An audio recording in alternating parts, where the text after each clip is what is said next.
Good morning, Dr. Maimon, deans, faculty, guests, family, and friends. I am Linda Coleman, and I am our secretary for our Governor State University Student Senate. I would like to take this opportunity to extend a very warm welcome to you all. I would also like to extend a word of welcome to our esteemed senators and representatives Pat McGuire, Anthony DeLuca, Will Davis, Laura Murphy, Al Riley, and Stephanie Kifowit. In addition, I would like to also extend a warm welcome to our elected officials that are here in the audience with us, Dr. Nakia Hall, and also to our Young Invincibles that have joined us for advocacy. Thank you very much for being here with us today. And last but not least, our Student Senate here at Governor State University, and also all of our universities who have joined us today from Roosevelt Institute, Northern Illinois University, and also I would like to just welcome everyone and each and one of you here to our United Student Senate Forum. Now, at this time, I would like to introduce our esteemed leader of our GSU Student Senate. He's the man that inspired this shared vision, Mr. Justin Smith.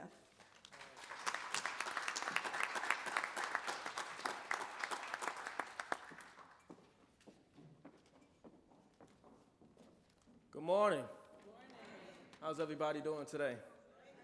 Thank you so much for being in attendance at our second semi-annual Illinois United Student Senate Forum. Each semester, the Student Senate does what we call the Illinois United Student Senate Forum, which is pretty much every semester it has a different look. Last semester we were able to be with Congresswoman Robin Kelly as we went on to discuss topics such as higher education as well as health care. So this is one of our signature events. We've been planning various events leading up to this. Weeks ago, we had a very successful advocacy training with Debbie Halverson. She came and she taught about the importance of advocacy. She taught us how to effectively advocate for our various issues and concerns. And she also taught us how to come together, get educated, and know who your senators and representatives are. In addition to that, we hosted Will Gazzardi's Tuition-Free Illinois campaign, which has been a continuum of our advocacy efforts throughout the school year. And now that brings us to here today, the Illinois United Student Senate Forum. I'm so glad all of you came here today because whether you realize it or not, you coming here makes a statement that you understand that Illinois is a body. This event is a collaboration amongst universities, as well as with our state reps and state senators. Thank you for coming. We're all one body. The state of Illinois is a body. On my way here, I was thinking to myself about the body, the concept, the body structure. You know, my hand can't just say, I'm not going to be your hand and detach myself from the body because then it will no longer be a complete body, it will be a detached hand. So with that being said, I want to say that I'm glad you all came here and I'm glad that you all believe in the body of Illinois and that we're going to be a healthy body and we're going to be a prosperous body. I have the honor of being able to introduce somebody who's been a real inspiration to me as well as the university, and somebody who really makes sure the university is a place of peace and a place of understanding. So if you would, please join me in welcoming our esteemed leader, the president of this university, President Elaine P. Maimon.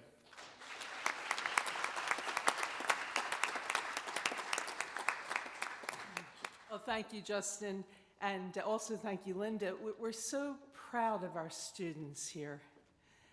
We are very committed to what we call civic engagement, And the series of events this year and in previous years, bringing all of you together, and a very warm welcome to all of you from across the state. As Justin said, it's that kind of unity, that kind of working together that will really make a difference for support for higher education and for our social service agencies. So we're so glad you're here. I just want to say a word about Linda, who is currently Secretary of our Student Senate, but she was just elected as our student trustee starting July 1st. So,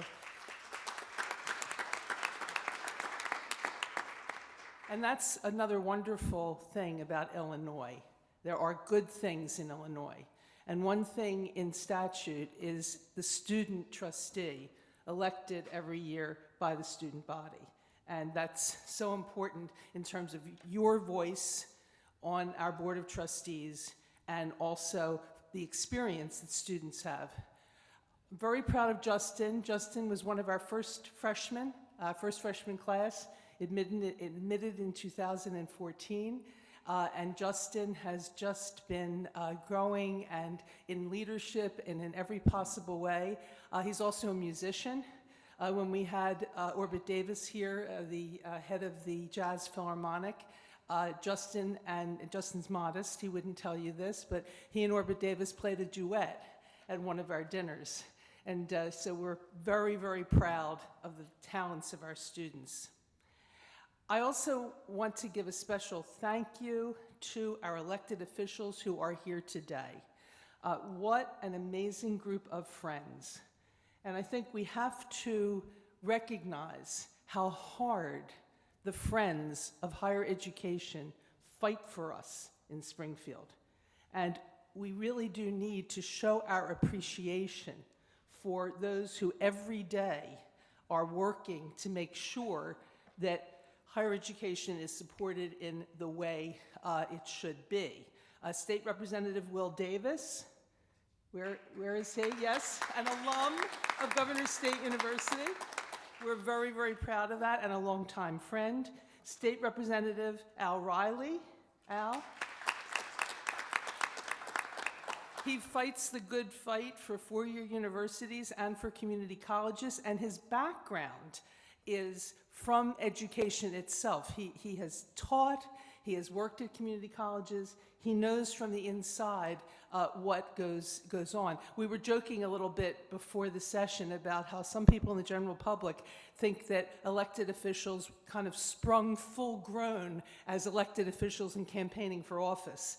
But each one of our elected officials has an important background that each one brings to deliberations in Springfield. Representative Will Guzzardi did not get here yet. He was here on campus a few weeks ago. And if you're watching the news, you'll see that the state of New York has shown that it is possible to have four-year tuition at no cost at community colleges and at public universities. So Will Guzzardi's presentation, he's a born teacher.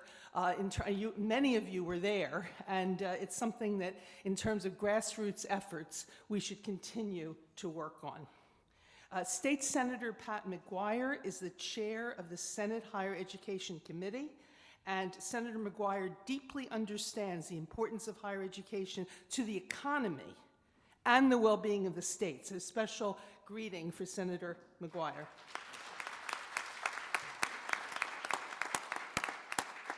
I've just had the pleasure of meeting Representative Stephanie Kifowit. Welcome.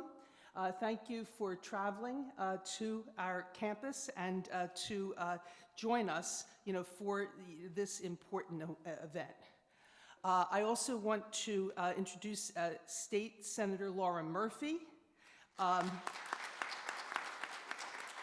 hardworking member of the Higher Education Committee, and we really appreciate your coming to GSU. This is a statewide event, but we're so pleased to have you on our campus. And I'm just wondering, in terms of Representative Kifowit and Senator Murphy, is this your first time on the GSU campus? Well,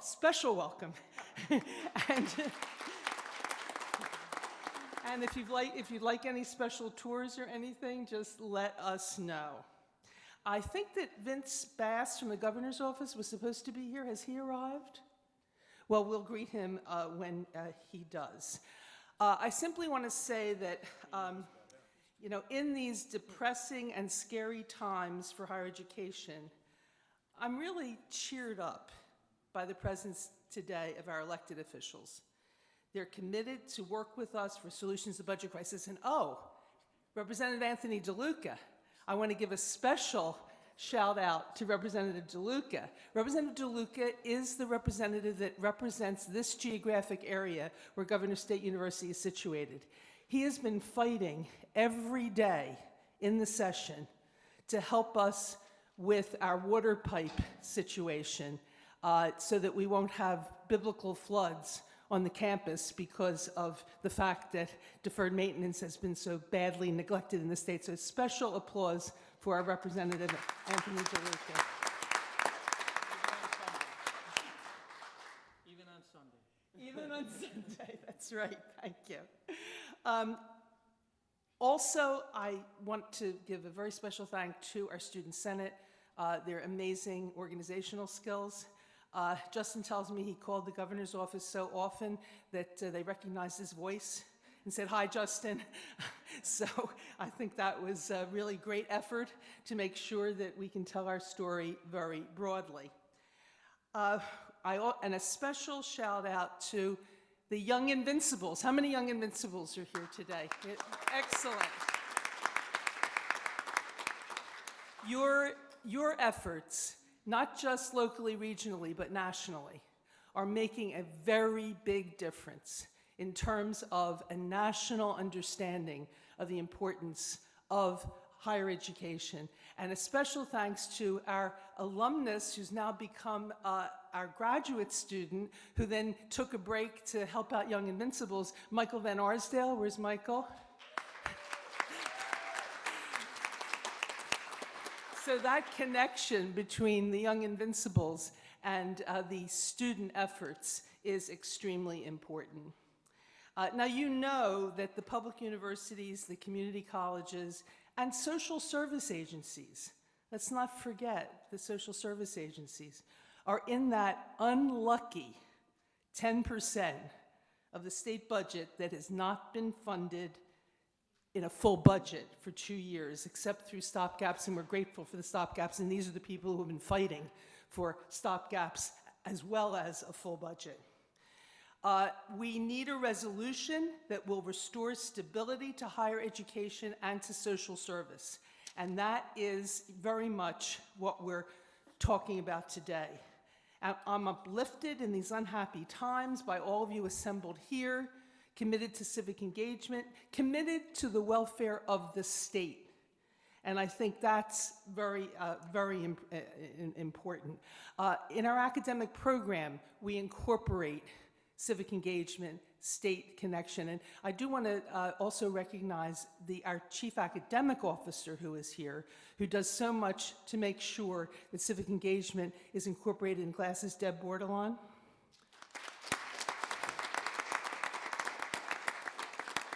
And our vice president for the various student activities, our co-curricular program is so important to us, Vice President Aurelio Valente. And I see in the audience faculty, staff, and of course students from all over, and administrators, and I want to thank you for being here, because it is only through working together that we will be successful in communicating the story that what happens in higher education is absolutely essential to the public good of the state of Illinois. Thank you very much.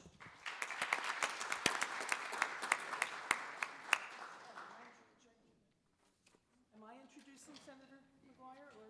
Okay.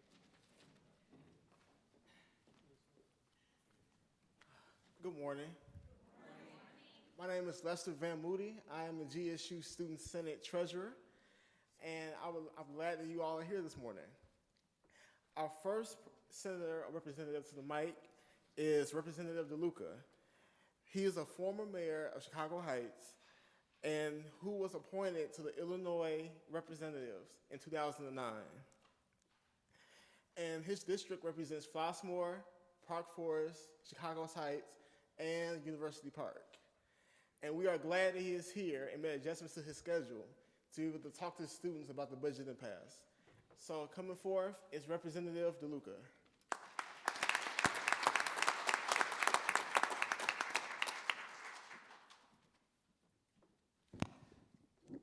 Good afternoon, or good morning. Happy to be here. How's everyone? Good. Yes, so I do represent some of those towns. My district actually stretches from Glenwood all the way to Wilmington, and I run through all or parts of about 19 different communities. So what's interesting about legislators, most of us are from the suburbs, is we represent library boards, school boards, park districts, townships, municipalities, where the legislators in Chicago have a little different experience. So there are a lot of units of local government that we deal with as legislators in a variety of different ways. But I want to welcome all of you to the 80th district, if you didn't know that. So this is my district, and I'd also like to welcome Senator Murphy and Representative Kifowit to the 80th district for your first time. To Governor's State for the first time. But I do have a background in education. I did serve on the school board for 8 years. I'm Bloom Township High School District. I served for 8 years, 2 terms, and was board president. And I see Dr. Nakia Hall, who's the president of the Crete-Monee School District currently, who's in the audience. Dr. Hall, Crete-Monee. And then I served 6 years as mayor of Chicago Heights, which is where I still live. And I've been a state rep now for 8 years. And most of what I concentrate on is local government related issues. I chair the House Cities and Villages Committee, and mostly what we deal with are park district related issues, municipal related issues. We don't see any education issues. They don't usually get assigned to the Cities and Villages Committee. For a long time I sat on the Appropriation Public Safety Committee. I haven't served on an education committee in Springfield, but I do spend a lot of my time working with Governor State University. I also have Prairie State College in my district, which is a community college in Chicago Heights. I'm sure you are familiar with that. So in terms of higher ed institutions, Prairie State College and Governor State are the two that are really on my radar and focus a lot of my attention. In fact, I'm currently sponsoring pieces of legislation for both. And it's really about physical plant types of matters. I know the piping infrastructure here and at Prairie State related to the heating and cooling systems and some other things. So and just so you know, I don't want you to have to hear 1, 2, 3, 4, 5, 6 different versions of the doom and gloom. There's going to be plenty of time to get to the doom and gloom. So I'm just touching on a few other issues, not jumping right into the hard-hitting, unfortunate, bad information that we're going to talk about today, the reality here in Illinois. But I'm very happy to be here. My full-time constituent service office is in Chicago Heights. We're available anytime to assist, answer any questions, or help in any way that we can. But speaking for all the legislators here, I know that we're in Springfield. We're spending a lot of time in Springfield, a lot of time away from home. We're working very hard, trying to accomplish good things, trying to find agreement where we can, and prevent things that we think are harmful to our areas. We all represent different districts, and they all have a little bit of a different twist to it, depending on where you live and the type of constituencies that you represent. But for the most part, most of us are pretty much on the same page with most issues that we're going to be talking about today. So thank you again.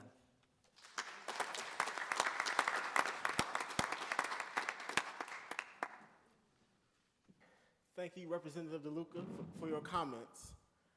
Our next representative will be Senator Pat McGuire.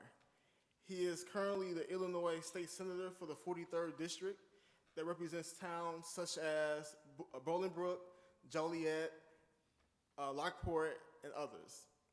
Currently, as Senator for the 43rd District, he sits on a few committees, which is the Gaming Community, Environment Committee, Transportation, and the Chair of the Higher Education. So let's welcome Senator Pat McGuire.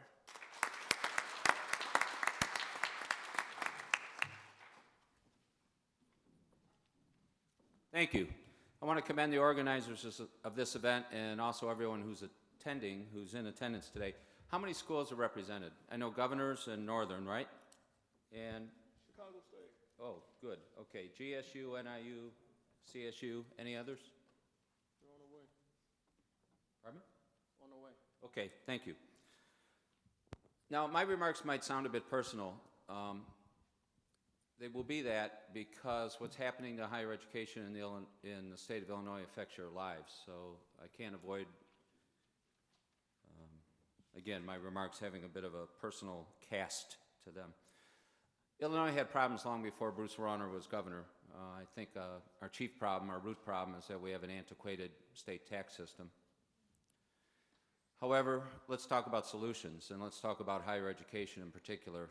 As President Maimon noted, higher education and human services are two victims of the fact that the state has not had a budget for almost 2 years. Well, recently 2 remedies came forth, one in the chamber in which I serve, the Senate, and another in the House.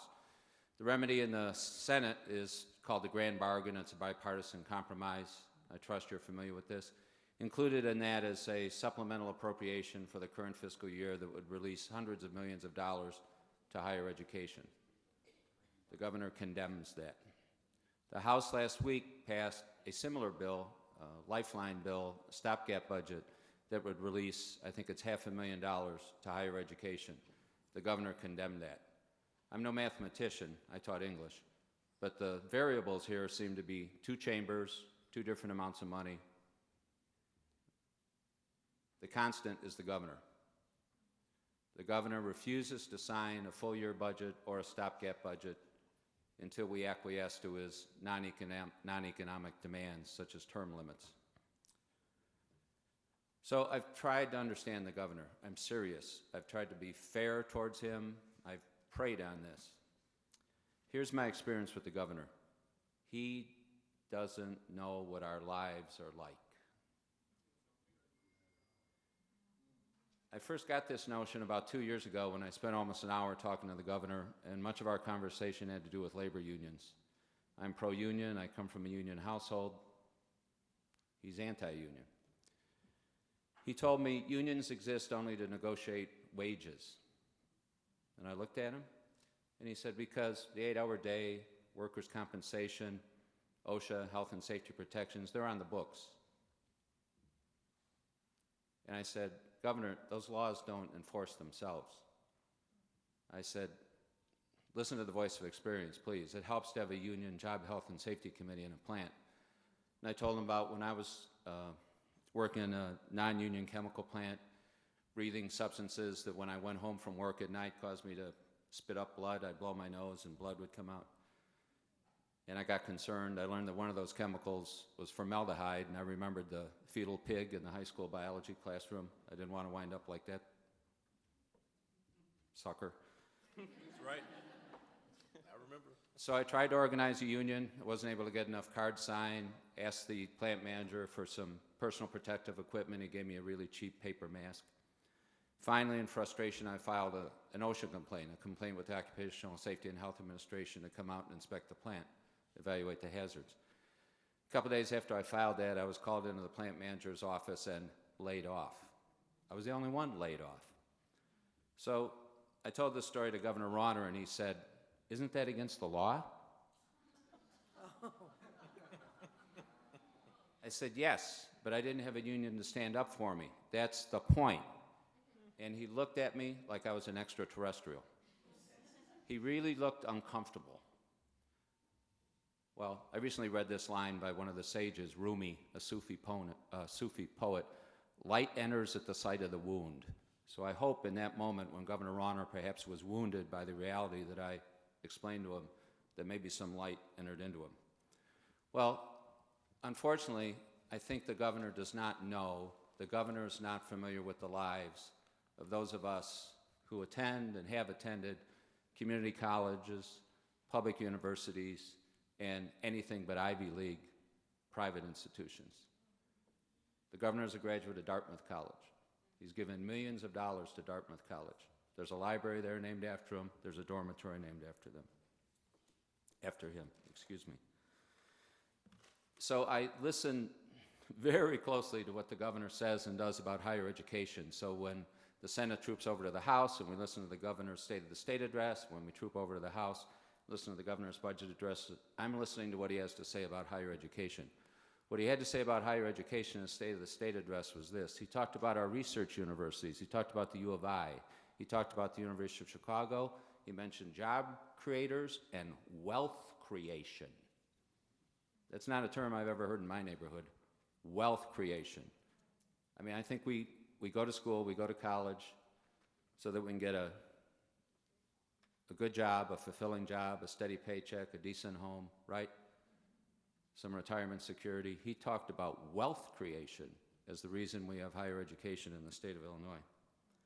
And I think, again, and I'm trying to be fair, the proof that the governor doesn't understand what it's like to attend a community college or a public university or a less than highly selective private college is shown in the fact that there are no MAP grants this academic year, right? There's no operating grants for our community colleges or our public universities.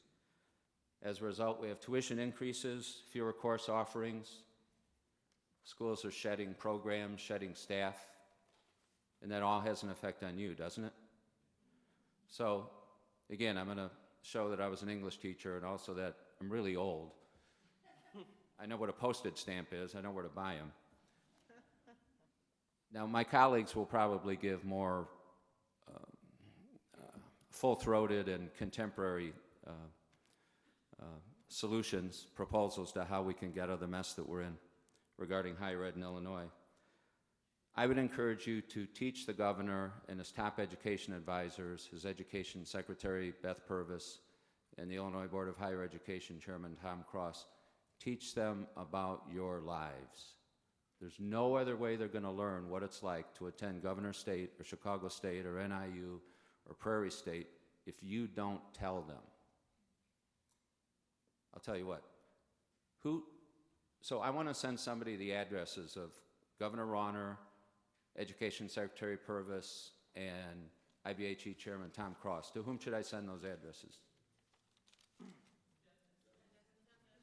Justin? Okay. I'm also going to enclose a check for $1,000 to cover envelopes and postage, okay?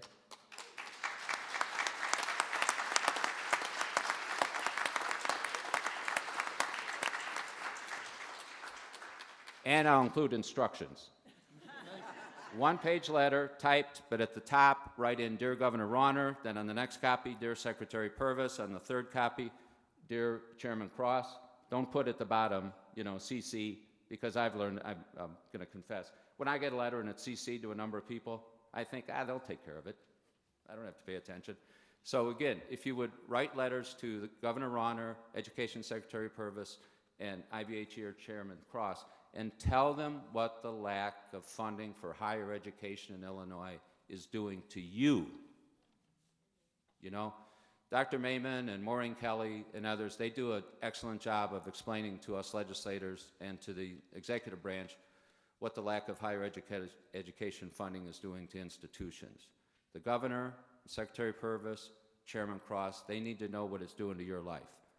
So if the absence of a MAP grant means that you've had some tough conversations with your parents because they're unsure whether or not you should continue in college when the state's not living up to its promise to support you, tell them that. If you have to work more hours at the gas station and take fewer hours in school and you have less time to study, tell them that, okay? I mean, it's up to you how much you want to disclose, but please be specific, keep it to one page, and let's educate the governor. Thank you.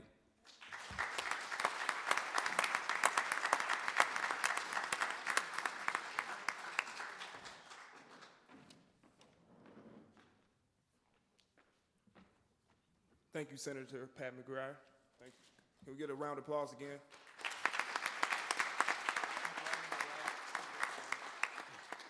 Good morning. My name is Michael Van Arsdale, and I'm a current graduate student and former Student Senate President here at Governor State. We are about to begin the Legislative Roundtable. Before I invite student leaders from across the state to come up here and speak, I would like to ask each legislator what their vision for higher education is for the state of Illinois. First, we will begin with Representative Will Davis, and what is your vision for higher education in Illinois? Thank you. First of all, thank you for allowing me to be here and just to make sure the program continue to move. My vision for higher education for the state of Illinois is appropriate funding. I mean, I think that's really what it boils down to.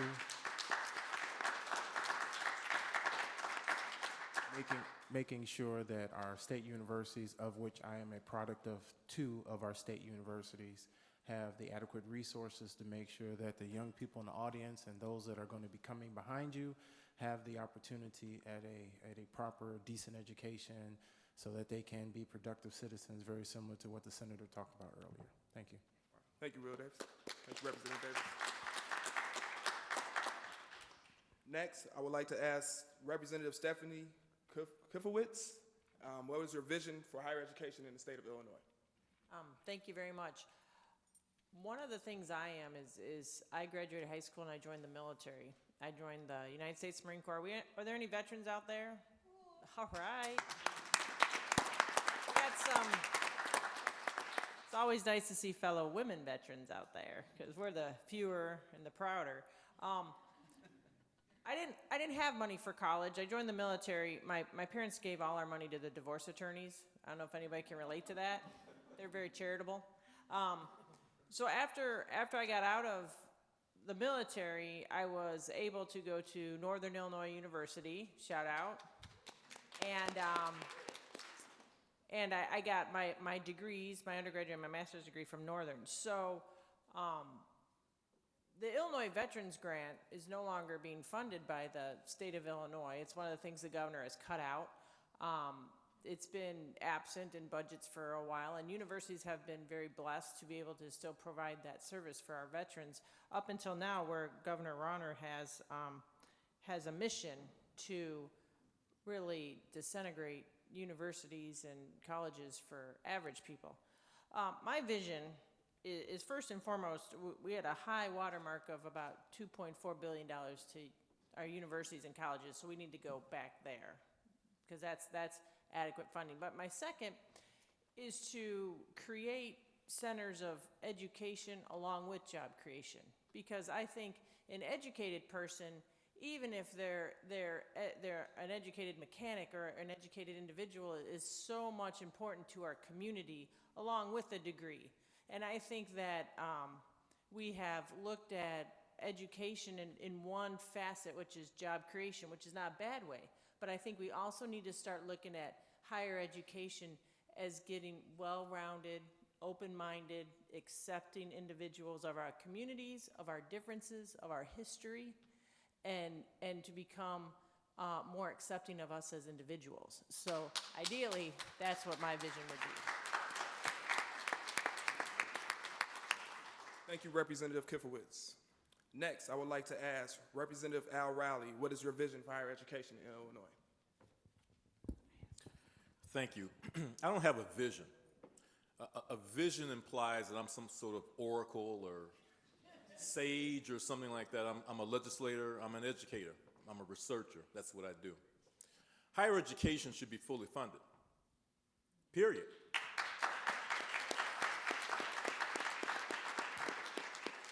Higher education is part of the commons. It is part of the things that make us as a society. So it's not something to be bartered. It's not something to be negotiated. I was in France a while ago. It was a long while ago. I like to go back, but I tell this story sometime. There was a cab driver. And in Europe, as many of you know, cab drivers are some of the smartest people in the world. They have to know those streets backward and forward. It's not like here, and definitely isn't like Uber. And we were talking about art history. I was staying across the street from the Louvre. We were talking about art history because that's what his degree was in. Drove cabs because he liked to drive cabs. It was a choice that he had. And as was said before, having an educated populace, an educated electorate, means that some of the things that you have seen in the last few years in terms of people's political choices probably would not occur, because it would be an educated electorate. I talked to a little boy. Many of you, if you know music, you know the old Rimsky-Korsakov pictures at exhibition. And so I was walking in the Tuileries garden. Here's this little boy, about 7 years old. It was during Valentine's Day week. And so my halting, bad French, I asked him, shouldn't you be in school? Oh, monsieur, I speak English. I said, oh, that's great. And he started telling me about the fact that he speaks English, of course he speaks French, he was learning German, and he was in the International Baccalaureate program, which is common in Europe, common. It's not something that the upper crust or people with money, that's what he was in. And this 7-year-old young man told me that it was important to study the languages around his borders. I'll never forget that. He told me about the fact that there was a national holiday for him at that time, and that is why he was not in school. Education for education's sake. Everybody gets it. It's not a charter school. It's not a selective enrollment school. It's everybody gets it. And one of the books that I read in high school, I hope you read it too, is Brave New World. That's right. Remember what the alphas and betas did? Remember what the epsilons were relegated to? Governor Rauner talked about fully funding K-12 education. And frankly speaking, it wasn't Governor Rauner, it was more like Will Davis, who's the chair of the Elementary and Secondary Education Committee. He's the one that really pushed that. But he talked about K-12 as if it was the end. And so I said at a speech, and the press was there, I said, all you're trying to do is create a bunch of little epsilons. A member of the press said, what are you talking about, Representative Riley? So you see, there should be K-12 education too. So I'm saying all of this to say that your fight and our fight and what we are trying to do, we shouldn't even be fighting for. It should be what is promised to you as a citizen. And that is why, even though the fight is tough, I don't have a vision. I have visions maybe for some other things, but certainly not for K-12 and higher education. That is your birthright.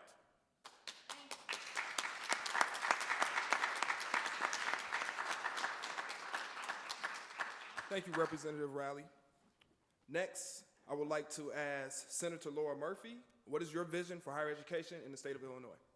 Well, thank you.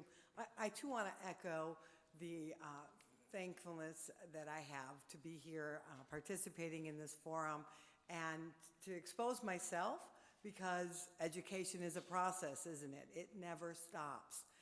And that's what I think is what I would like for every student in Illinois, is to have that opportunity to continue education, to never stop learning. Because when we stop learning, we wind up with bad choices. People make bad decisions. And I would love to see everyone have the means to, wants to go on to, whether it be a trade school, because college is not for everyone, but education shouldn't stop at 12th grade. It's not enough to stop at 12th grade. You cannot get a job that is going to provide for a family with just a 12th grade education. So whether you choose to go into a trade, whether you choose a 2-year community college, whether you choose to go on to a 4-year degree, you have to have additional education.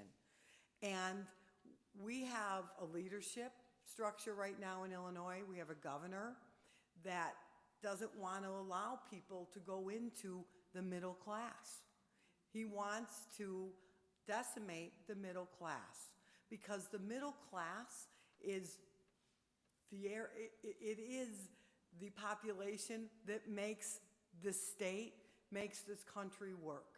We are the working class. I come from a family, I've only been in the legislature too, I should tell you, just under 2 years.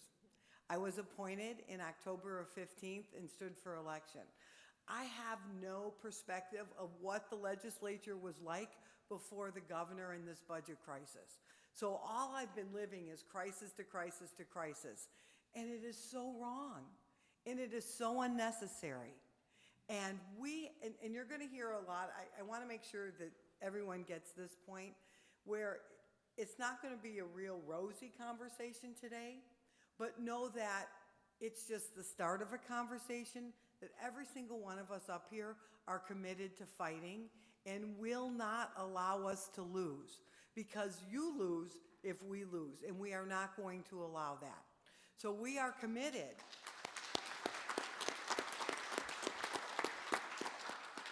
We are committed to make, if we need to make a left turn, a right turn, all kinds of different turns. When we face a roadblock, we are committed to making something happen. And we will make something happen, in spite of leadership that doesn't want to see people successful. And that is the unfortunate, but a very realistic fact, that gap that often people that don't understand what it's like to work for a living, that don't understand what it's like to live paycheck to paycheck, to put a little savings away so that your kid can go to college, that's the leadership that we have right now, that structure. And so, as Senator McGuire said, it is all our jobs to continue to educate him, that we have to support and embrace the middle class, that you shouldn't be fearful of people being successful, because there's a lot of room for success.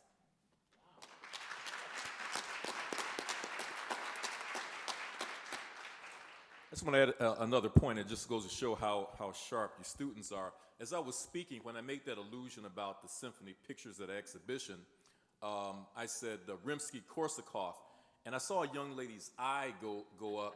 Rimsky-Korsakov were the arrangers. It was Modest Mussorgsky. Just so you know, I know.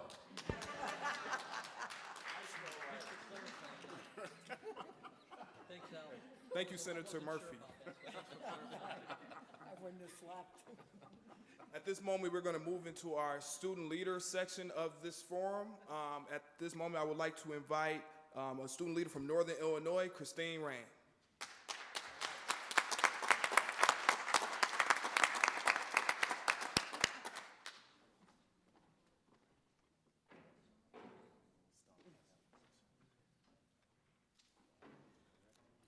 Hello, everyone.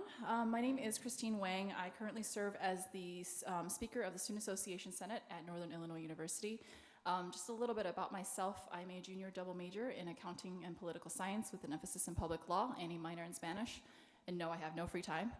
But I wanted to start off with a couple questions and a couple comments as well.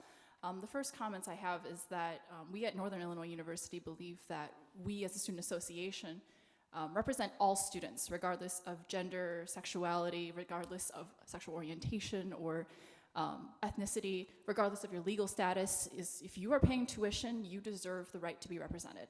And that goes to the state legislatures as well. Without tuition, without the funding that we get from the state, it's a travesty when students have to leave the university, when students feel that they can't attend the university, and that's just a travesty in and of itself. And so we believe that higher education is not just a privilege. Higher education is a civil right. When you have that ability, when you are deprived of the ability to raise yourself out of poverty, to raise yourself out of the situation that you were born in, and you're deprived of that, that's a deprivation of your own civil rights as well. So that's why we at Northern Illinois University fight for higher education, fight for for funding and for MAP grants, and that's why we always will be fighting for that. So I have a couple questions for the legislators here. I was hoping you guys can answer some of them. We actually had a forum yesterday with a couple of our representatives, local representatives, Representative Bob Pritchard and Representative Tom Demmer. They had a couple of interesting points. I know everyone up here are Democrats. So one of them was that there's a lot of talk about K through 12 and the necessity to focus on that over higher education. So how do you propose balancing K through 12 and higher education? Well, first of all, who said that? Both of them did. Well, that's their perspective. See, again, guys, one of the things I think about successful advocacy is to be able to discern black from white. And again, you know, you read the books. So because someone says it is supposed to be true, who's making a distinction? If anybody's making a distinction between K through 12 and higher education, it's the governor. Because most of us, matter of fact, all your South suburban legislators, everyone going way back before me, and I've been down there 11 years, has sat on appropriations, elementary and secondary education. So because someone says something, there's somebody in Washington that says stuff every day. You gonna believe them? So that's one of the things about being a student. Everybody's smart, but you want to be an intellectual, which allows you to see and make decisions about things that are said. So no one ever said, I've never heard anybody, certainly not us, say that we have to make a decision between K through 12 and higher education, because I see them personally as a continuum. And again, for the people at Chicago State, and I had said, I got to be real honest with you, I had said to one of the leaders here that we have a lot of information that we can give, and we will give it, of course we have our ideology, but we will give it to the best of our ability. But if it's going to descend down into this one said this and this one said that and y'all in Springfield, then I'm out of here. Because there's some realities that have occurred. For example, Chicago State. None of us ever said that $1 going into Chicago State was like flushing it down the toilet. Do you know who said that? You can look it up. You can Google it.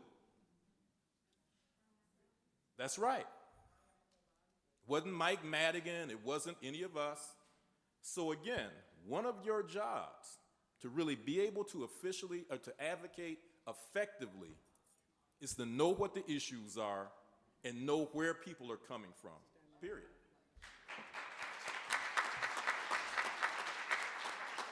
And I'd like to add just a little bit to that. I always encourage, when people start talking about the budget, let's go back to when the governor took office, his first introduced budget.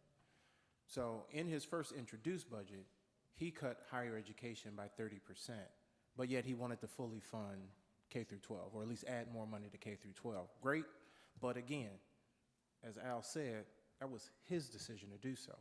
When we sent him his first series of budget bills, he vetoed all of them but K through 12. So again, he's setting the conversation. He's trying to frame the conversation in a way, and the reality is that he knew that if he vetoed the K through 12 budget, you can only imagine the revolt. Now, not to say that there shouldn't have been a revolt equally as what word am I looking for, as fierce as it would have been for K through 12. They should have had the same revolt in higher education. It didn't quite come that way, but nevertheless, that was a decision that he made. Those were his decisions. So I chair the K through 12 Appropriations Committee in the House, but I also sit on Appropriations Committee in Higher Education. And trust me, we are not trying to pick and choose winners and losers in that debate. Those of us up here, we recognize the importance of making sure that there is a true continuum of education from the very beginning up through at least through your bachelor's degree, and then of course if you decide to go on and get a master's degree or PhD or whatever the case may be, we understand the importance of that. And again, and I don't know who was invited to come, but I think the fact that there's nothing but Democrats up there speaks volumes to this conversation, speaks volumes to this conversation. And I think someone asked if Mr. Bass was here, and I don't think he arrived. And I would just would ask, is there anybody here representing the governor's office, the governor's cabinet, Board of Higher Education, anybody representing anything out of the Rauner administration? I always want to ask that question because if you are willing to identify yourself, the only thing that I ask is that you quote me correctly. That's all. Just quote me correctly. Thank you.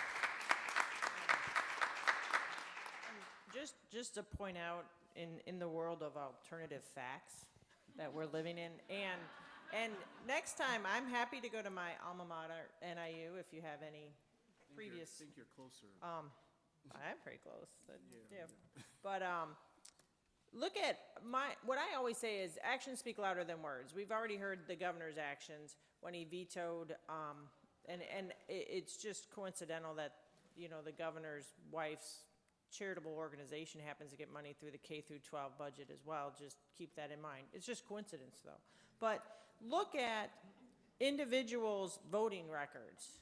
And so before a meeting with Pritchard or Demmer or myself or anybody up here, look at the voting records. Look at all the bills that our side of the aisle voted for to help students, to help higher education, that none of the other side voted for. We tried to vote for temporary budgets, 1-month budgets, partial funding for MAP grants, and our universities throughout this budget debate, throughout this impasse. My votes are on the record. The other side voted present or didn't vote at all. So actions speak a whole lot. So just because individuals are rattling off words, that's all we have is an administration of words. What everybody in this room has to do is wear out your computer or your paper and pen and actually look at the votes and actually start calling people on their actions.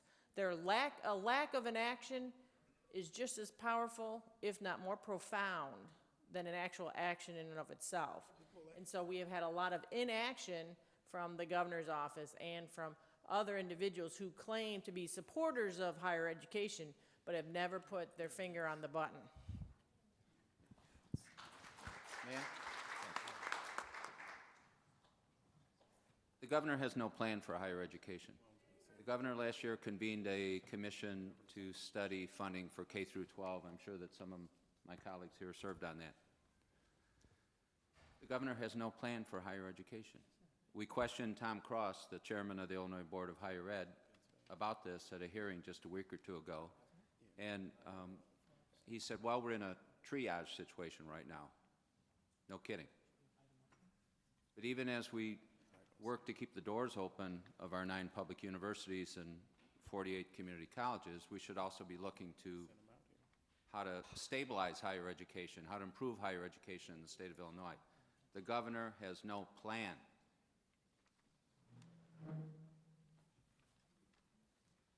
I have one final question before I step down, but about the monetary award program grants, or MAP grants. Every legislator that I have spoken to or that my senators have spoken to, they all say that they're all in full support of the MAP grants, which is encouraging, and that is, we all love the support that we have for MAP grants. Currently, 37% of all NIU students receive MAP grants, and I know that percentage is much higher at other universities, including Chicago State, and I'm sure at Governor State as well.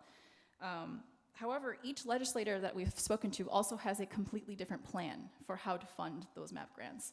The ones that I've spoken to have said that they would like to pull from a certain pot, and then another one will say that I want to pull from a different way of revenue as well. So what is your plan? What is your way of putting together revenue and putting together the funds to actually fund MAP grants? I know that those funds are promised, but we don't have the money, and so, you know, what is your plan?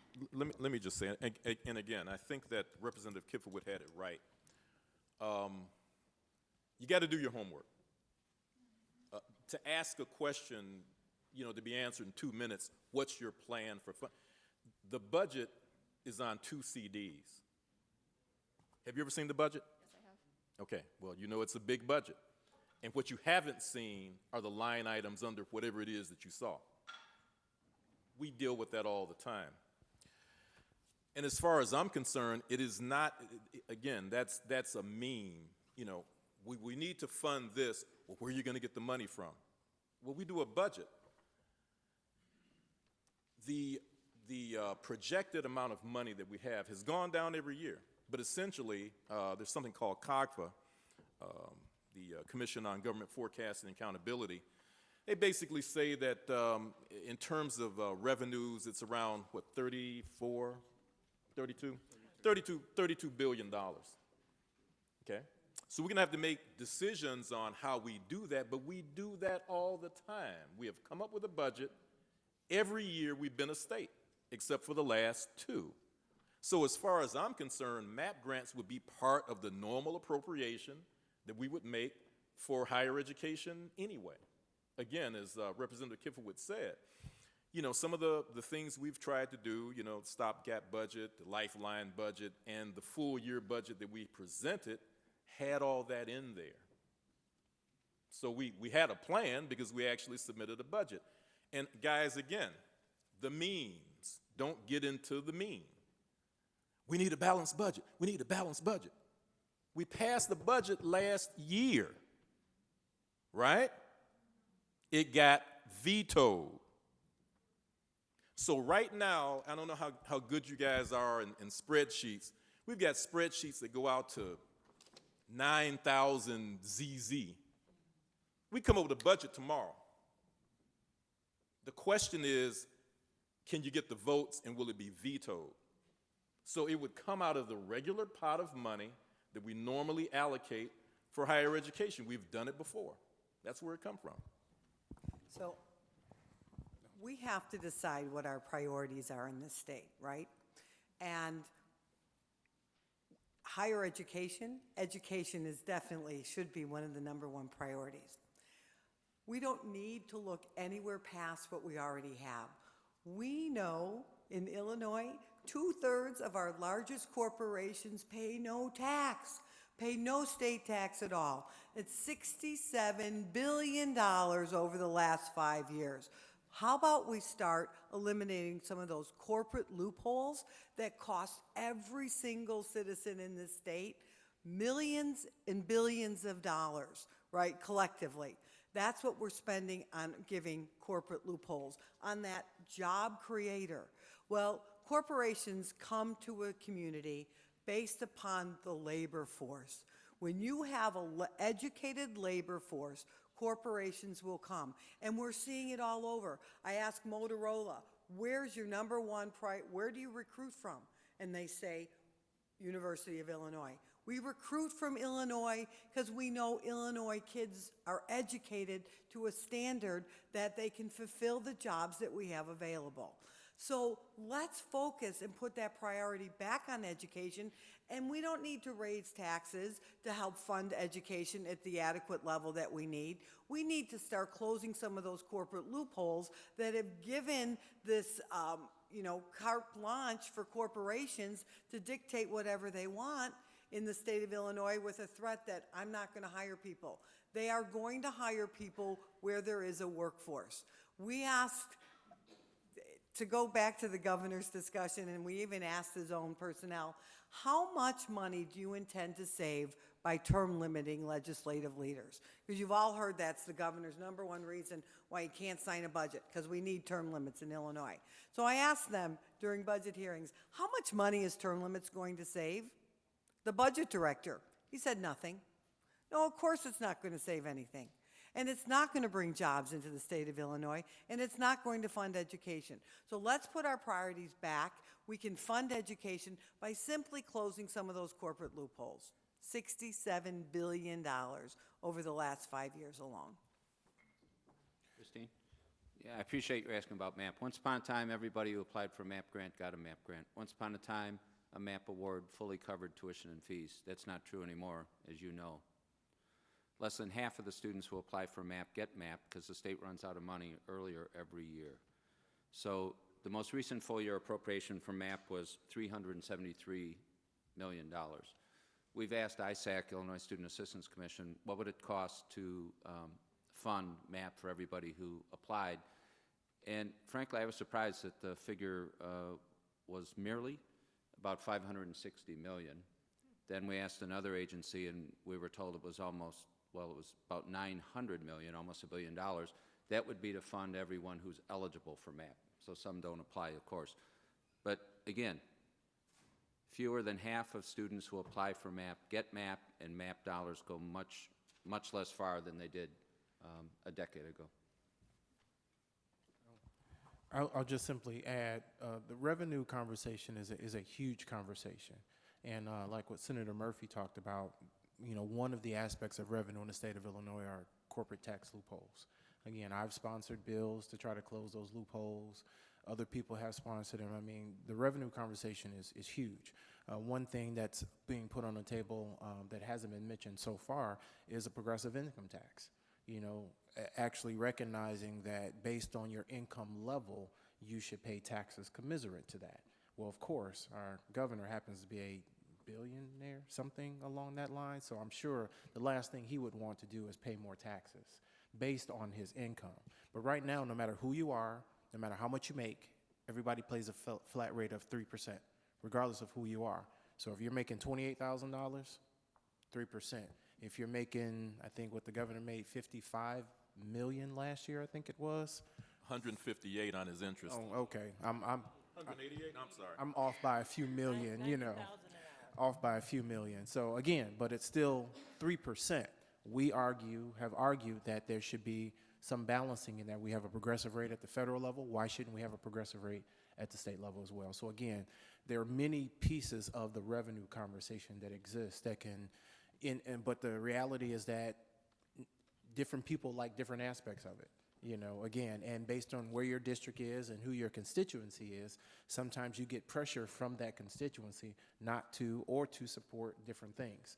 Someone talked about the votes. At the end of the day, I think for something like a progressive tax, we'd have to get veto-proof majorities. 71 in the House, 37 in the Senate, Senator? 36 in the Senate. It's a constitutional amendment, so it requires that level. And if you can't get to the number of votes, then it's difficult sometimes. Most bills are 60 and 30, but this one has a higher threshold. So revenue is a big conversation, and it impacts everybody differently, and it just depends on where you fall in that conversation. But I think to the senator's point, we want to fully fund MAP grants. We want to make sure that there is enough money for every student that applies and is eligible for a MAP grant, that everybody should receive a MAP grant. That should be our threshold. Right now, I'll say we're underfunding MAP grant. There is a lifeline budget on the table that does put some money in MAP, certainly not enough, but I think the governor's already said if that budget makes it to his desk, he's going to veto it. So again, priorities. What's more important here? What's more important? And it just goes to actions speak louder than words. It's not a stopgap budget, it's emergency funding. And if the governor vetoes it, that means he's not interested in helping any of the human services or the universities. So just keep that in mind, that actions speak louder than words, and our actions are votes, and check out our votes compared to other people's votes. Thank you. All right, thank you, Christine. Just have a few announcements at this time. If you have questions that you would like to write down and submit to Linda, we will ask 2 questions from the audience at the end of the student panel. And also, we will limit each response to 5 minutes due to time constraints. And is there Vince Staples, Vince Bass from the governor's office? If you would like to join the panel, you are more than welcome. All right, okay. At this moment, I would like to introduce another student leader, somebody I'm very proud to introduce. His passion for fighting for advocacy in higher education in the state of Illinois has been tremendous. Without further delay, from Chicago State, Darren Martin.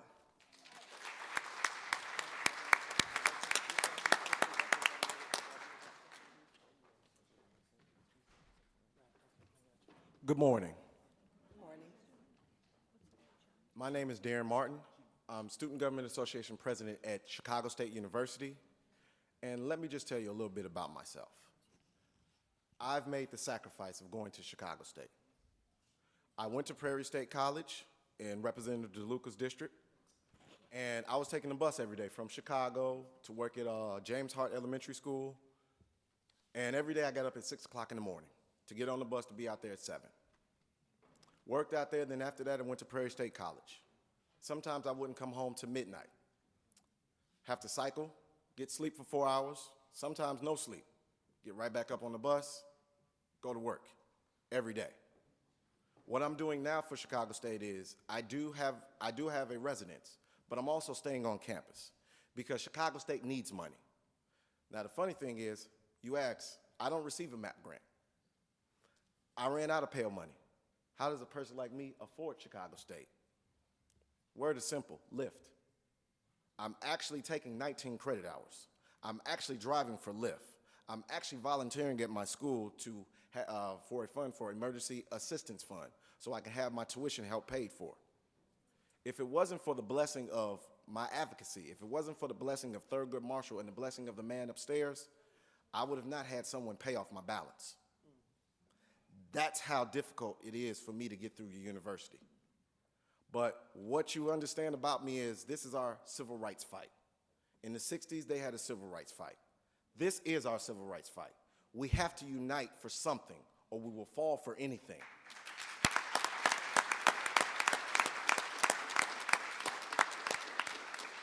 I feel the passion of what's going on at Chicago State. I feel the passion of what's going on at NEIU. I feel the passion of what's going on at Governor State. I feel the passion of what's going on at NIU, Western, Eastern.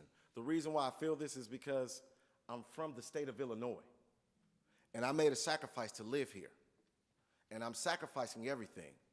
So my whole question is, to help people understand is, when we have a sacrifice, what do we do?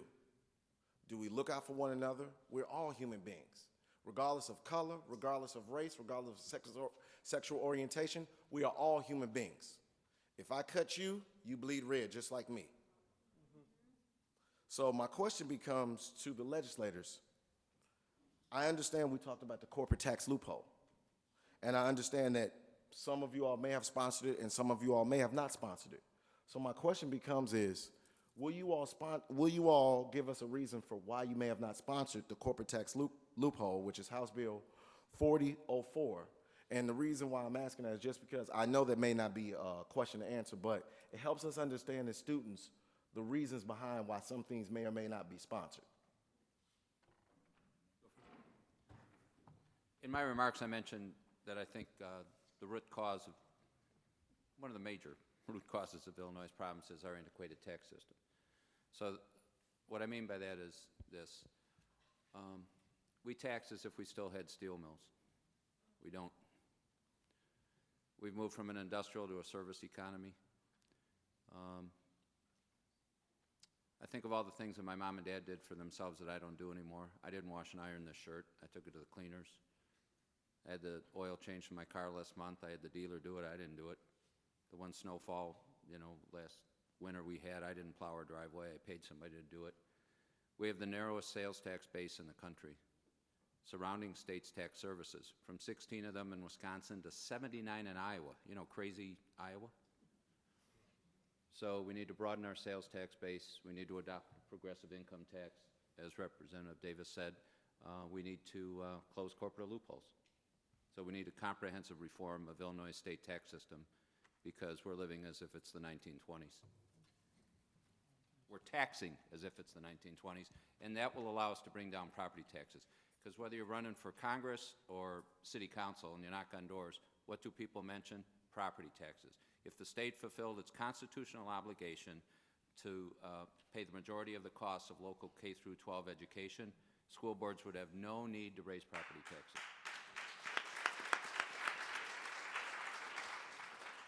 Sorry, what was your name, your first name? I didn't get it. Darren. Darren? Did you say you worked at James Hart Yes, I did work Junior at High James in Hart. Homewood? Yes. I'm an alumni. How about that? And you said you're working for Lyft? Yes, I am what you working said? for Lyft. Well, good for you, because I think that's an important part of the experience of higher education. When we talked a little bit earlier about what's your vision, that should be part of it as well, having the experience of work, having the experience of managing money. It's not only what happens in the classroom. That's an important part of the experience and growing and being prepared for the life that you will undoubtedly endure. So I want to give you credit for that. Also want to recognize another school board president who just walked in, Tony Bass from the Rich Township High School Board of Education. Tony Bass. I could answer the actual question that you asked. A lot of times what happens is, in regards to not co-sponsoring this specific bill or any bill, is it may be that there's a process where they're looking at a comprehensive plan for it. So to the example that was just made, there's going to have to be some type of comprehensive overall tax plan, tax reform for how we handle Illinois and how we tax. Not the property taxes, income, corporate loopholes, whatever it would be, graduated. And it's not something that could be piecemealed. So it's important that, to use as an example, some people may not be on it because they want to see the overall plan. And that happens with other bills as well. There's other bills that I've been asked to co-sponsor that I haven't because, well, I want to see what the whole package is first. So that could be a reason why that happens as well. And I just want to second that. The bottom line is we need to have a real discussion about balancing the budget in Illinois. Flying bills going left and right that are Band-Aids are such as the corporate loophole, which I've sponsored in the past, but there are mechanical things, such as one of the issues would be to decouple from the federal tax return. So we have the Department of Revenue in our committee, and we inquire upon this, and the Department of Revenue says that's not the best way to go. We can achieve results in a different fashion and not completely destroy the way our system works, which is what that would do. So sometimes there's some devils in the details that could have far-reaching negative consequences. But again, we need to have a pure discussion about where are we going to look for revenue, where are we going to look at our expenses, how are we going to balance the budget and have a sustainable plan for the future instead of always having a crisis every single year. And that's an honest discussion. And since the governor's individual's here, that's an honest discussion the governor needs to have with us. Right now on any television or radio show, you have the governor saying, well, we'll see what the Senate does. We'll see what the House does, or the pointing fingers. The bottom line is he needs to come to the table. If he doesn't want to come to the table with the Speaker of the House, he can come to the table with us. We're sitting here. We're ready to talk. He has to come to the table and have an honest discussion about a balanced budget and the future of the state of Illinois, because that's the position of leadership he is in, and that's the position that he is not doing his job in. So that's where we need to be. So if I could add, so we got tired of the lack of activity happening at the governor's office and the lack of discussion. So you heard, I'm sure, that about this grand bargain that occurred. So the leader, the majority leader, Senate President John Cullerton, who's a Democrat, and the minority leader, Christine Rodano, who's the Republican minority leader, got together and said, this is ridiculous. The state is suffering, people are suffering, everyone is hurting. So they came up and collectively then with groups of leaders and department heads, the governor's staff included in some of that, in education, and they went throughout the state as far as education funding is concerned to come up with a new formula. We developed what's called this grand bargain, which was a comprehensive plan. 13 interrelated bills that said that collectively it would address all those things about revenue, about cutting corporate loopholes, about reforms, because we all know that those are necessary items in Illinois. So it was truly a compromise. Everyone hated parts of it. We got so much heat from lobbyists and special interests. This one didn't like this one didn't like this, but we said, all right, that means it's a real compromise. And it was a path to get us further. It was a path to get some stability in the state, because there is nothing worse than this instability that is currently created. Nothing is thriving with instability, right? Nobody is winning this battle. And why the top can't see the damage that is occurring every single day is unbeknownst to me. But we came to this compromise, and we started to put votes on the floor and make everyone vote for it. And our caucus, the Democratic caucus, had as much difficulty with it as the Republican caucus did. And then when we started to vote on the tougher things, and you can read newspaper article after newspaper article that states that the governor then contacted members and said, if you vote for this grand bargain, I will primary you. I will put an opponent up against you and fund them. And therefore, the grand bargain, then green buttons that were green went to red. So therefore, there was not enough votes. Now, what is the future of that grand bargain? It's unknown. I guess it will have to be at the governor's office to decide if is he going to continue to threaten people with political retaliation, or is he going to decide to solve the problems in the state of Illinois? All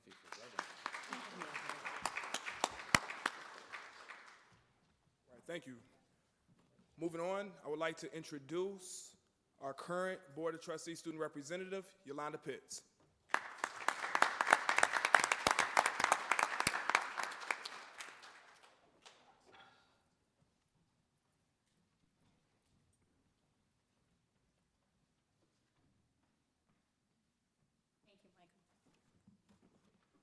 Hi, as he said, my name is Yolanda Pitts, and I am the current Board of Trustees student representative. I've had the privilege of meeting most of you recently when I traveled down to Springfield with the president for the Appropriations Committee meeting. So welcome again. So a little bit about myself. I am a graduate student in the College of Business, graduating this May with a master's degree in accounting. I am also a mother, single mother of 4 children who range from kindergarten to a sophomore in college. So on both sides of this, I have been affected when there was no budget or no hopes of budget for K through 12 and on the higher education level.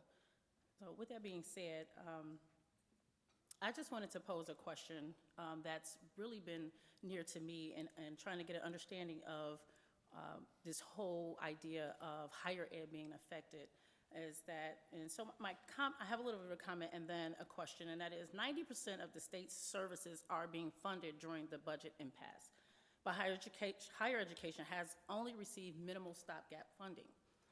My question is, why is higher education in particular on the chopping block? I know that you guys have touched a little bit on kind of saying that, well, it's the governor. So can you just kind of touch a little bit further on that? Is this, what is the main cause? What is the main reason? What is at the heart of higher education being put on the chopping block? Well, again, as I said before, just a little bit of homework. And I don't want to speak for anyone other than myself in the legislature, because that's where I sit in this co-equal branch of government. There's a representative from the governor's office that's here. I guess he's going to be an observer. But here's the issue. The 90% that's funded is funded by court order and consent decree. Court order and consent decree. So it wasn't as if, in that horrible situation, because we couldn't come up with a budget that the governor would sign, that someone basically sacrificed higher education. It's just that the court said these other things you must do by mandate, court order, consent decree. Unfortunately, the other 10% is important too. Everything in the budget is important. But that's why that happened. But again, understand, and the members here can tell you, and that is why I keep saying, you got to do, we know what our responsibility is, we work for you, but you got to do a little homework too. We had a budget, a stopgap budget, the original stopgap, and we had another budget specifically for schools like Chicago State. Were you aware of that? Oh, okay, but we did that. We tried to advance it. And as we said before, the other budgets that we presented had funding in there. We believe in higher education. But again, co-equal branches of government, you have to have a certain amount of votes. The governor's got to sign it. And let me just say this, term limits. for people who are our constituents or, you know, heard us talk or whatever it is, I mean, you think that the people up here are doing a decent job working for you, for the most part? Yeah, okay. And the reason why I ask that is this: a non-budgetary item. If we had term limits, and I love her, Laura Murphy would be the only person sitting here. Got it?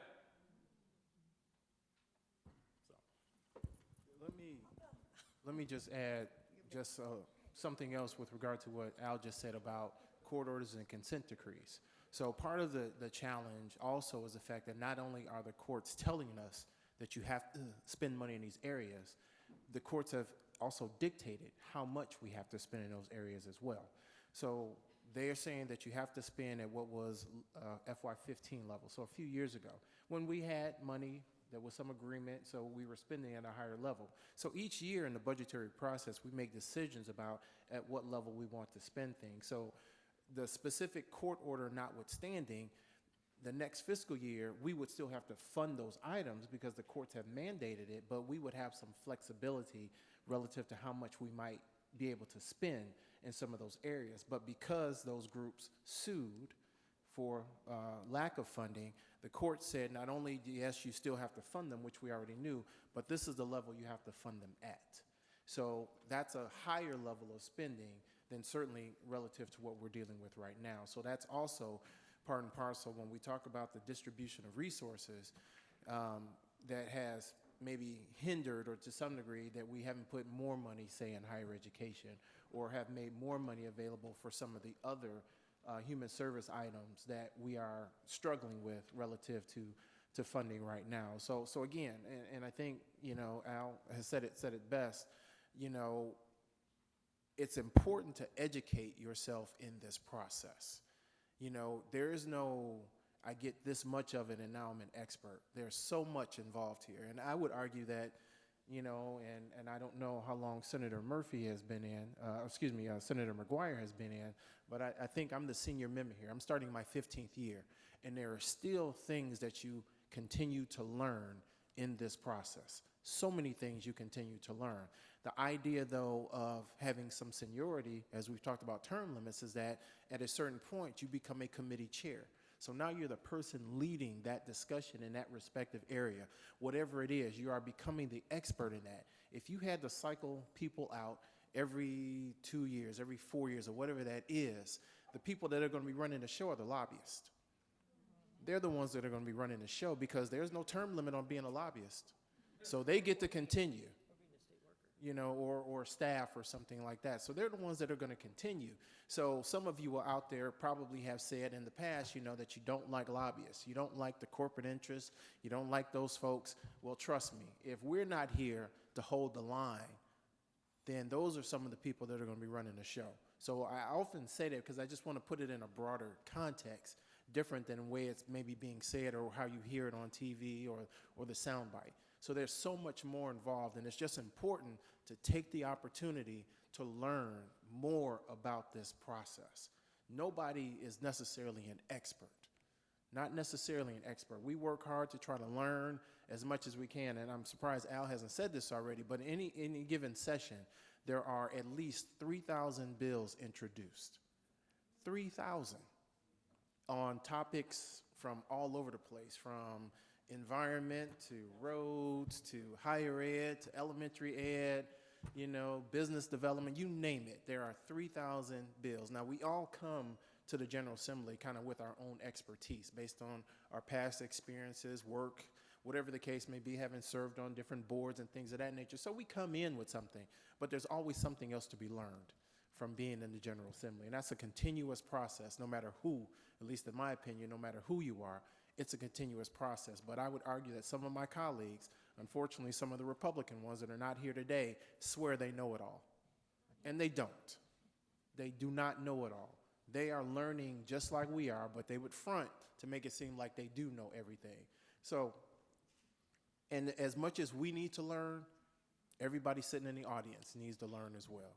It's just very important that you have a good understanding of this entire process so you can process the nuances of things that exist. We've talked about corporate loopholes. Young lady asked about, why is higher ed on the chopping block? Well, unfortunately, and I would argue, and I think we've shared this with Dr. Maimon and some of the other presidents, maybe they need to sue the government and ask the court to mandate that we fund them as well. Now, I don't know where that dialogue is, but again, if everybody else has, maybe they should consider the same. But unless there is that mandate to fund them, then it's left up to members of the General Assembly working with the governor's office ultimately determine at what level of funding that should be. So again, that's why you've got the distinction between what the courts have mandated versus what we still have, I'll just say, the ability to control, if you will.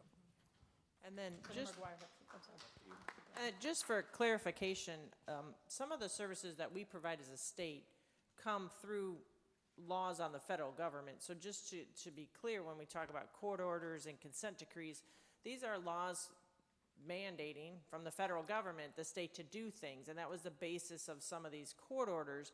There is no federal law that would force us to fund universities, domestic violence shelters, some early intervention services. So what's being funded right now is the bare minimum under federal law, in addition to the governor filing a court case to have employees paid, in addition to the only thing he signed is a K through 12 budget. So just to clarify in your mind, because we talk about court orders and consent decrees, it's just the money that we are forced to pay.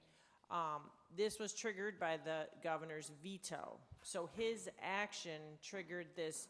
Again, he didn't do his job, and now the courts did his job by telling where the money is supposed to be spent. So that's kind of the timeline on how things go about, and we all have information we can email to you with regards to the timeline and the case and effect of what it is.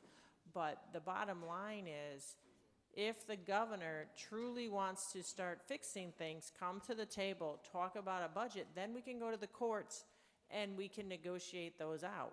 But he hasn't come to the table yet, and he hasn't negotiated any kind of balanced budget. I'd like to affirm that Representative Davis was right, as he is on nearly everything. I don't have the most seniority of those of us up here. I merely have had the most birthdays. We're tied. We're tied. So yes, the 10% of the budget that's stuck is human services and higher education. And Representative Davis, you mentioned every session we learn. Here's what I learned recently. The intersection of these two areas of the budget which are not funded. Some students from Northeastern Illinois University visited me. They're social work majors. Of course, to earn a degree in social work, one must perform an internship. Looks like you know what I'm going to say. Internships were canceled because the human service agencies had to lay off staff. So, of course, I knew that human services were not being funded. Of course I knew that higher education was not being funded, but I never knew that they met in that way, and that these students at Northeastern will have to attend and pay tuition, obviously, an extra semester, God willing, if they, to fulfill their internships as a graduation requirement. Here's an example of the depth of the budget crisis and how it crosses branches of government. Last week in Appropriations Committee, we were hearing the presentation from the Illinois Supreme Court. The Illinois Supreme Court funds probationary services across the state. And one of the witnesses mentioned I think, $62 billion cut proposed by the governor in substance abuse treatment programs through the Department of Human Services. And the man said, this will impair the functioning of the specialty courts, which I'm familiar with in Will County. We have a drug court, we have a mental health court, we have a veterans court. These are alternatives to sentencing. And I asked the witness to explain, and he said, how can a drug court function? How can a drug court refer someone to treatment if there are no beds? But he also Hey. increased the corrections budget. Don't forget that. And just to clarify, when Representative Davis talked about the 3,000 bills, that's just in our House, because the Senate does bills too. So at the end of a 2-year period, and just do the math, at the end of a 2-year period, we introduce anywhere between 12,000 and 15,000 bills. About maybe 1/8 of those become law. That's a lot. That's a lot.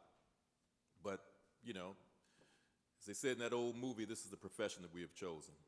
So we understand that. Just a thought. Well, first I want to recognize Justin Smith here and thank him for the great job he did together. He's a constituent, and we live in the same town.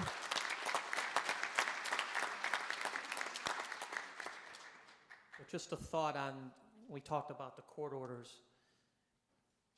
It's pretty, well, how many of you, raise your hand if you've traveled to Springfield over a number of years? So, okay.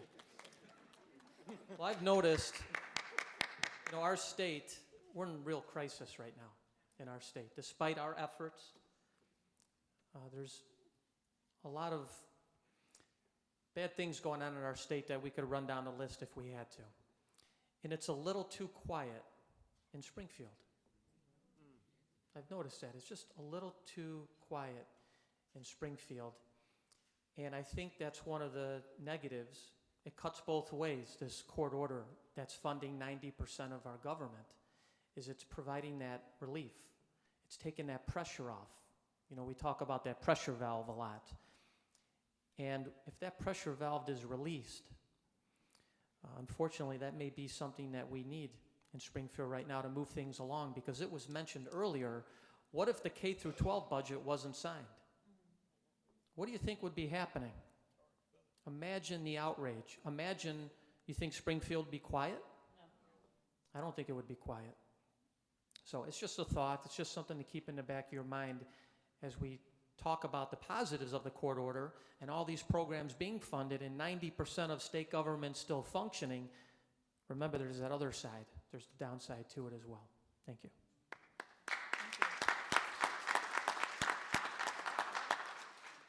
Thank you, Yolanda. Fighting for your education has never been as important as it is today. At this moment, I would like to invite Aaron Steva, the Midwest Director for Young Invincibles, to discuss how you can continue to fight for your higher education and the issues that affect you most.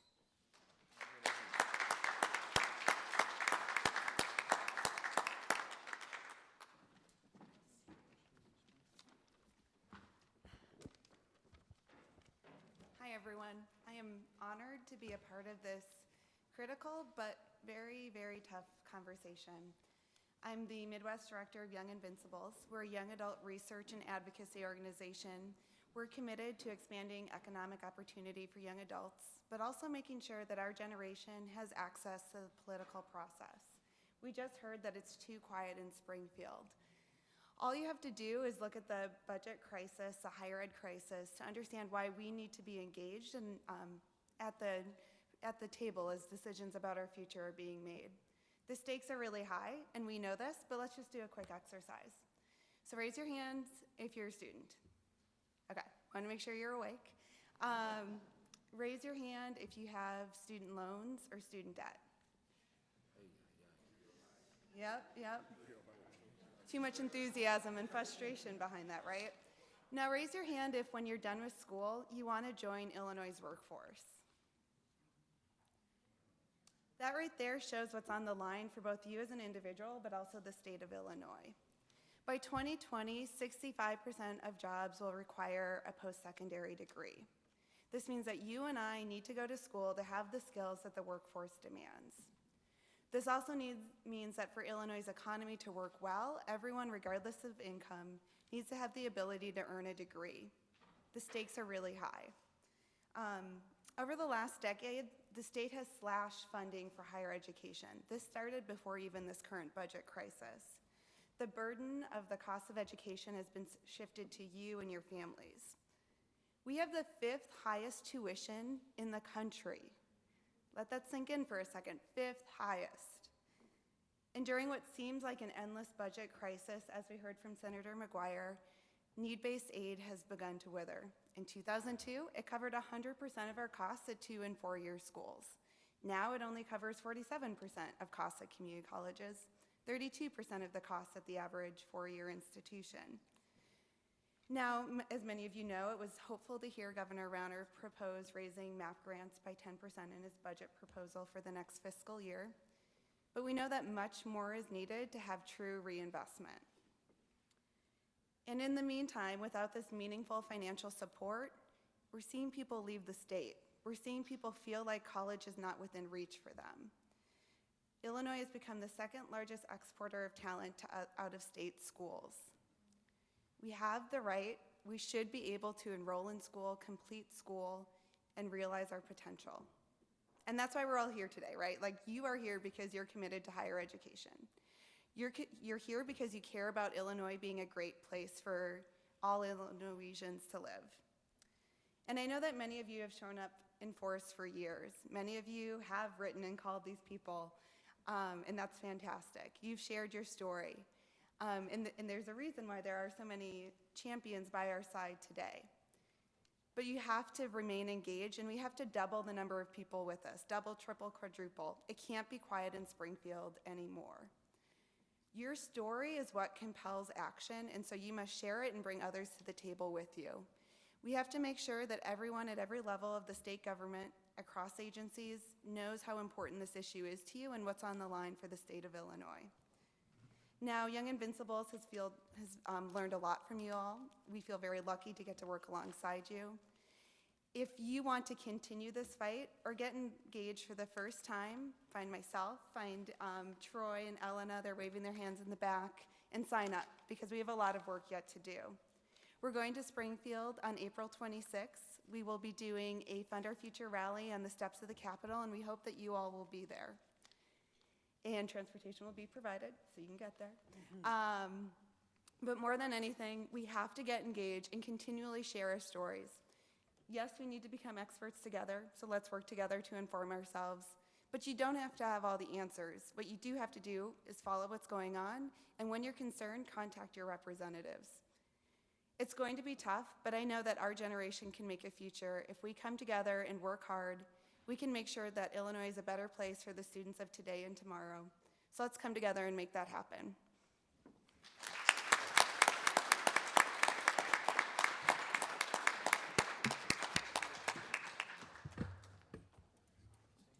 Thank you so much for those remarks. We have a student with us, an undergraduate student from Governor State University. She's a communication disorders major, and she just wants to come and do a special, she wants to come to you in her own way. There's many types of way of advocacy, and she wants to come in, she wants to just share a little bit of what's on the inside of her. So will you please join me in welcoming Rachel Gatton.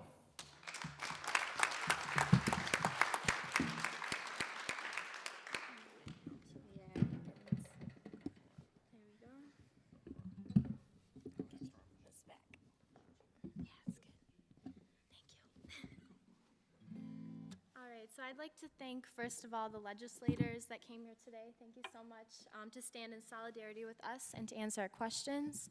Thank you for your service and for being the example. And I'm not a woman of many words, so I'd like to express myself through a song today for you guys. I hope you enjoy it. It's called If We Had a Budget. Okay, so we're just gonna lighten the mood for a second, hopefully. Okay.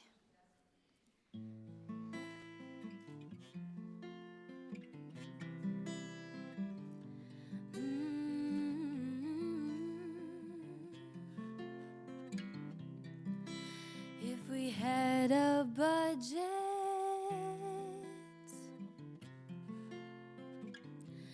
I'd stress a little less.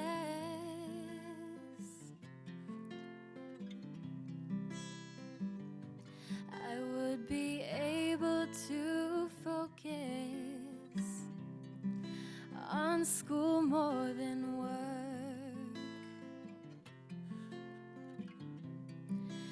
If we had a budget, the layoffs would stop.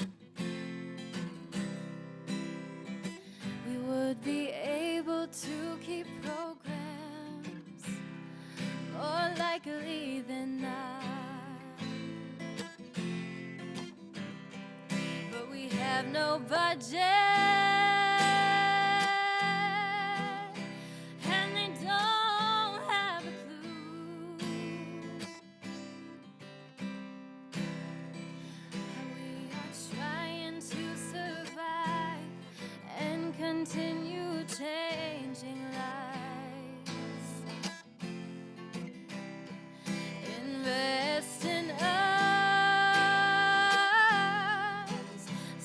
we can build together.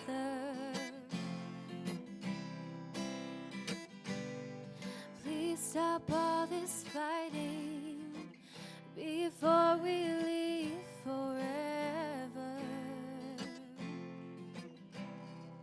If we had a budget, then maybe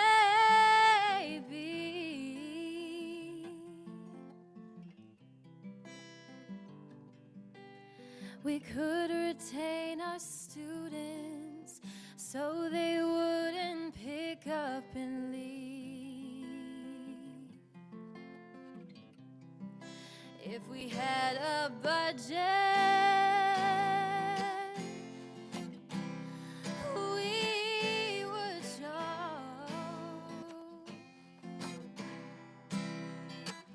that Republicans and Democrats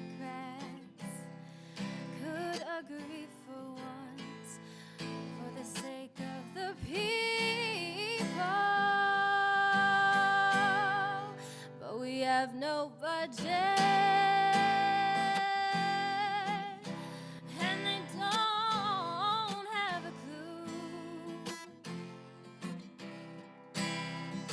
how we are trying to survive and continue changing lives. Invest in us so we can build together.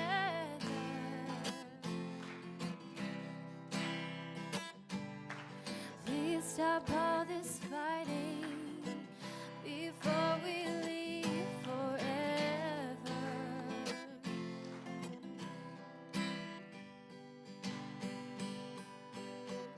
It's a little too late to take the pain back, so we need a budget to combat the lack. If you thought stopgap would help, you thought wrong. But we have no budget,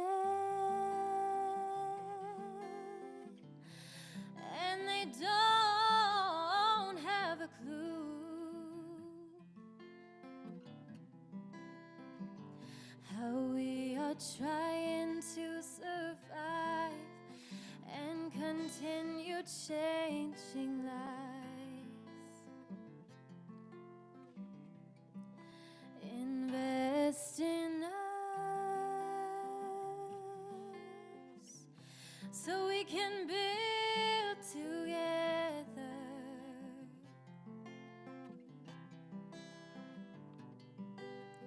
Please stop all this fighting before we leave forever.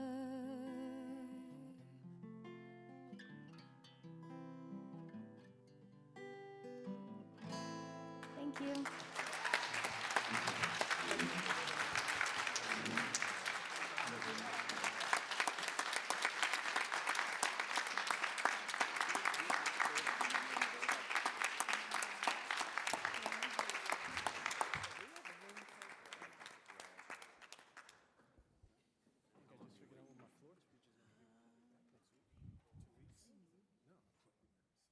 So that's going to be really hard to follow. Good afternoon.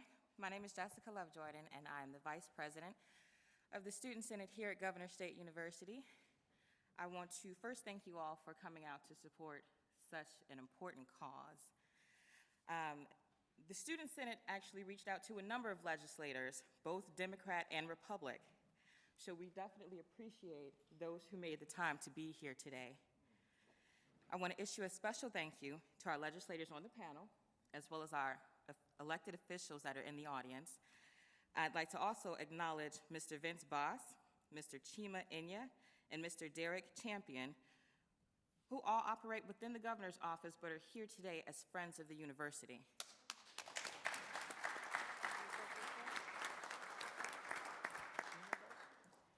I'd also like to acknowledge Ms. Janine Robinson, who is here on behalf of the State Representative Christian Mitchell's office.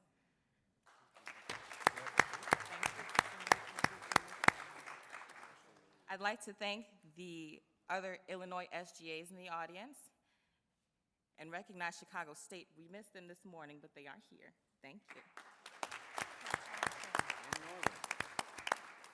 And last but never least, I'd like to thank the GSU Student Senate and our advisor, Cherie Sanderson,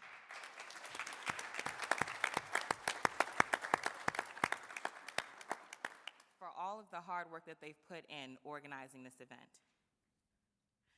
The purpose of this forum, at its core, is to change the tone of the conversations we have about the current state of higher education. Today, we've started a very important conversation. Now, I challenge you all to continue it.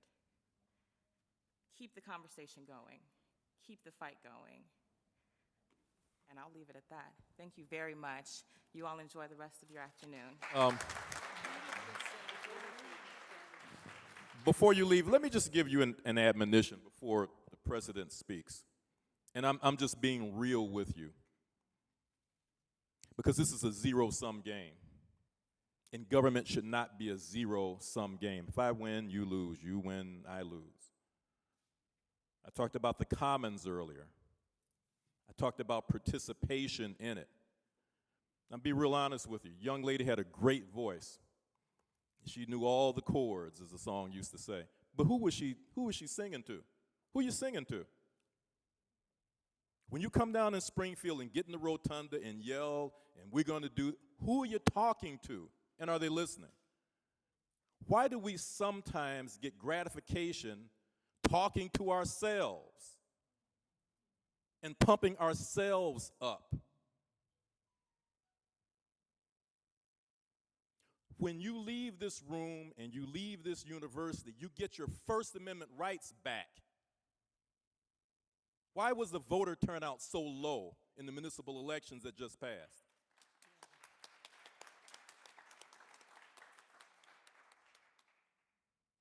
Why were they low in a lot of the races that were very important to you? It happens all the time, and it's great, it's good. But you know, you come to the very people who you know are on your side. Young Invincibles and young whatever you are. You want to talk to your enemies? It's easy to talk to the people who you know are with you. You need to talk to the people who are not with you. And again, guys, if you don't like what I'm saying, then you shouldn't be here. You want to be effective advocates. Stop talking to the people who are on your side. It's good to know what you're doing, and we care about you. But do you know there are areas in this state, now, before we leave, let's stop things before we leave. First of all, nobody's leaving the damn state the way it's portrayed in the media. This state has 13 million people in it, 37 Fortune 500 companies. Oh, we're broken. People want you to believe that things are so god-awful that you'll give up. There are people in areas of this state that don't believe in the same kind of things you do, but God bless them, that's their right to do it. But they don't believe in higher education. They don't believe in MAP grants. But I tell some of my colleagues on the other side of the aisle primarily, who frankly we have good relationships, but I tell them, you got a whole lot of damn poor people in your district. What are you doing for them? And so, yeah, we get elected. But maybe you should be in some of those other districts where there's a lot of poor people getting folks that stand against you unelected. You ever think about that? If you go to the same voters all the time, we vote the same way, we're always going to have that same amount of votes that will, we can't override a veto. But if you go in other districts all over this state, and I have been everywhere in this state, maybe you can galvanize and raise the consciousness of people who maybe are voting against their own self-interest. We see that happening all the time. So let's not, it's great, but let's not get so enamored with ourselves when we talk to ourselves and pump ourselves up because we're the only ones that we're engaging. The fight is bigger than that, ladies and gentlemen, students. And I just hope you remember that. Thank you.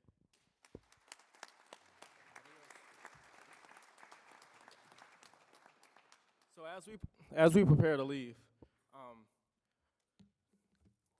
I've been doing my research. I've been doing some research. Thank you for those remarks.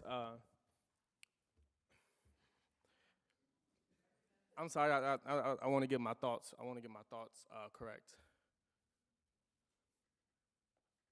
Something that I would like to point out, and perhaps our representatives and our senators can correct me if I'm wrong, but to run for the General Assembly, you have to be 21.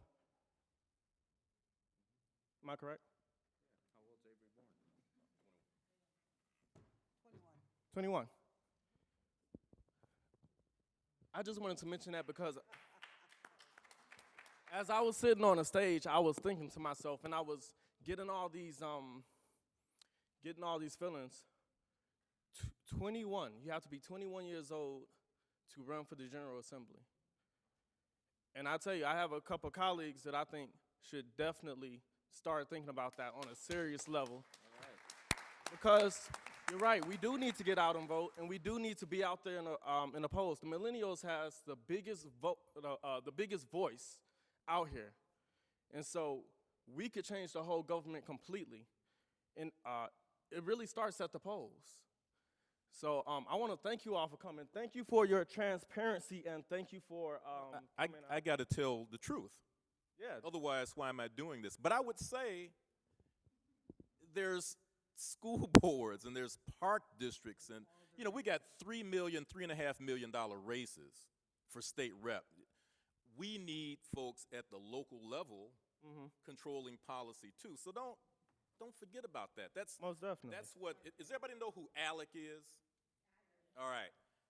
ALEC had said, the organization had said a long time ago, we're going to control things from the ground up. We're going to put our people in school boards and park districts. And so think about that. Think about that. And there's no age restrictions. Just a little bit of help.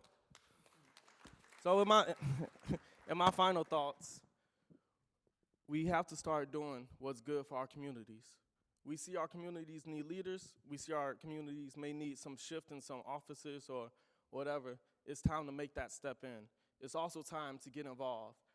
The Young Invincibles representatives came up and they talked about how we can be, heard and how we can do different things. But the time is now. Thank you all so much for coming out here and showing your solidarity, because like I said earlier, our kingdom divided against itself cannot stand. We had over 40 legislators that we invited out. These legislators that came out today, they are on our side. They're fighting with us. We've invited the governor's office, specifically the governor. However, he wasn't able to make it.